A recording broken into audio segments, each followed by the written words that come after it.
Hey everyone, it is Katie here. Thank you for joining me today for the first video of 2021. I feel like 2020 went so quick, but at the same time so fast. I'm sure we all have very different experiences, but 2020 was a huge shift for me. I started my own business as a video editor. I quit my 9-to-5 job that was no longer serving me.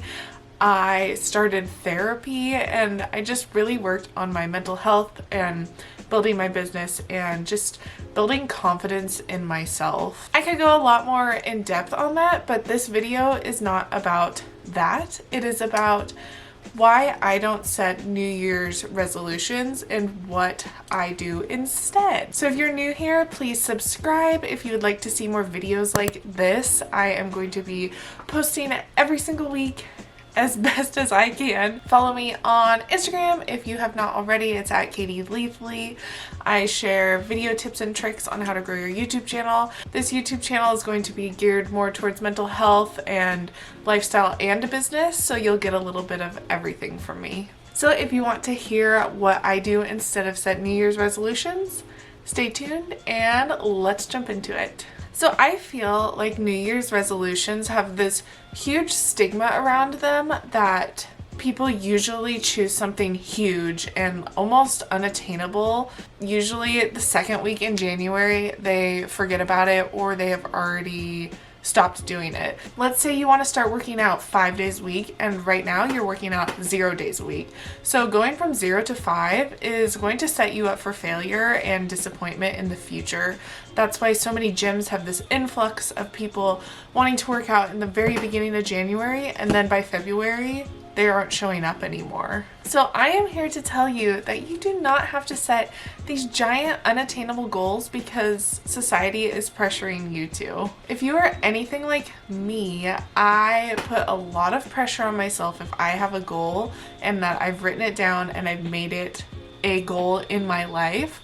And when I don't achieve that goal quickly, I guess, I feel disappointed in myself. Goals can really put you in a huge limited mindset. Let's say that you want to lose 20 pounds and you're gonna do everything you freaking can to lose that 20 pounds.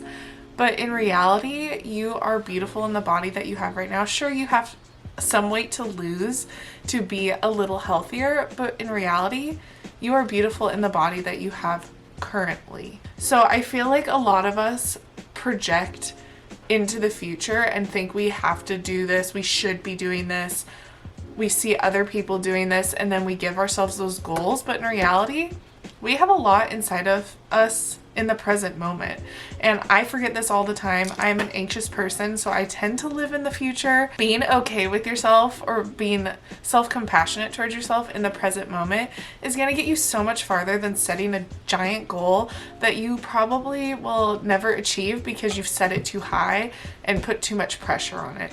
So that's why I feel like New Year's resolutions are usually a fail unless you break them down into smaller ones. So I wanted to share with you what I do instead of setting New Year's resolution. I feel like goals are a really good thing to have, obviously, because they will push us towards that next thing that we want to get to. At the same time, we have to be gentle with ourselves and work with what we can work with, if that makes sense. I do have goals, obviously. I am a human being. I have a lot of goals in my head that I want to achieve, but I don't make them New Year's resolutions. I use Notion and I have my goals set in some of my Notion templates that I bought, but that's not what this video is about. I'm going to talk more about intentions. So I looked up the definition of intention so I could have it correct, and this is what it told me. Intention is about focusing on the how rather than the what of your growth. So intentions take me out of that goal-oriented mindset and put me into a growth mindset. It puts me into self-compassion and loving myself in the present moment and knowing that I can achieve something. I like to acknowledge what is in front of me in the present. I notice that goals tend to make me say I wish a lot, and I wish has kind of a negative connotation to it. it's putting me, I'm not going to make this like a general thing, but it's putting me into the mindset that I don't have this thing and I probably would never achieve it. Like, I wish I had $1 million. That makes it sound like I'm never going to achieve that goal. But taking myself out of that I wish space, I feel like I can open my heart up, I can open my mind up more and think about what I have in the present that is going to push me towards the future instead of living in the future and thinking limited. So I'm going to tell you how I set intentions. I personally love to journal. I'm going to do more videos on journaling because it has boosted my mental health like crazy, and I really want to share that with you guys because I know a lot of us are struggling with that as well. So those will be in the future. But I open my journal.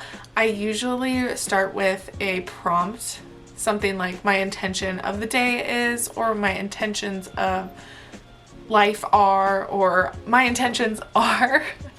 And I just start to write. I don't want to think about it too deep because then it'll get me into that anxiety pattern, like thinking too hard about it. So I usually do this in the morning when I'm kind of fresh for the day, and I make sure that every single statement that I write is in the present tense instead of in the future I want to achieve this goal. Instead, I say something like, I honor my perseverance to keep posting on YouTube so that I will gain subscribers.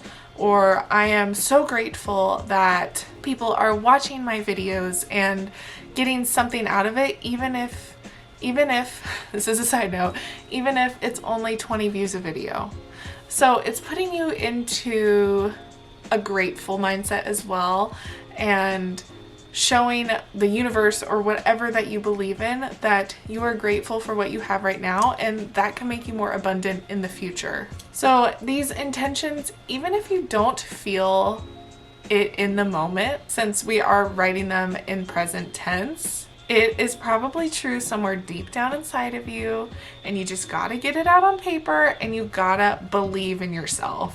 I feel like believing in yourself is probably a really hard task for a lot of people. It's a practice. Also, as you're writing these intentions down, if one really sticks with you, whatever it may be, you can write that on a post-it note, put it somewhere where you will see it every single day, or you can make it your phone screen background so you will see it every single time you open your phone. I'm sure you open your phone a lot, so you would see it multiple times a day. The more you see it, the more likely that intention is going to set in and boost you into the future. Also, I would personally keep intentions to myself.